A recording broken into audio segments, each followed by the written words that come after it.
Aujourd'hui, on est extrêmement heureux de vivre un moment très particulier.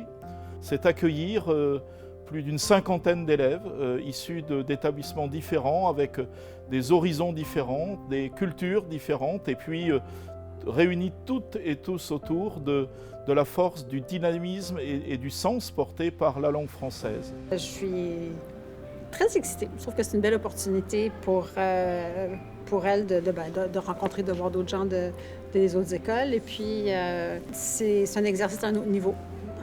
Puis je pense que ça va ouvrir aussi son esprit à la mission aussi de l'univers PGL.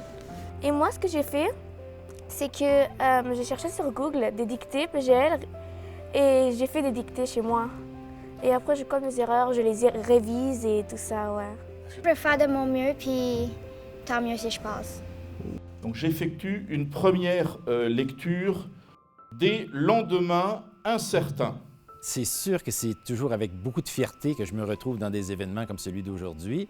Je dirais que c'est le même sentiment de fierté, de voir que ces jeunes sont à la découverte d'une langue, d'une part, mais qui sont aussi dans l'apprentissage, dans le savoir, et qui sont curieux, qui ont le goût de découvrir, qui participent à un grand concours qui est international aussi. De participer au projet solidaire porté par PGL.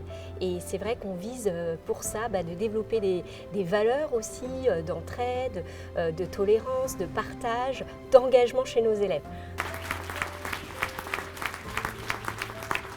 Donc à la Fondation Paul Gérin-Lajoie, on travaille beaucoup sur tout ce qui est solidarité internationale et bâtir des ponts entre les cultures. Et ça, c'est vraiment l'héritage de M. Gérin-Lajoie lui-même, qui a commencé au Sénégal, en Haïti, et aujourd'hui, on est présent dans une douzaine de pays.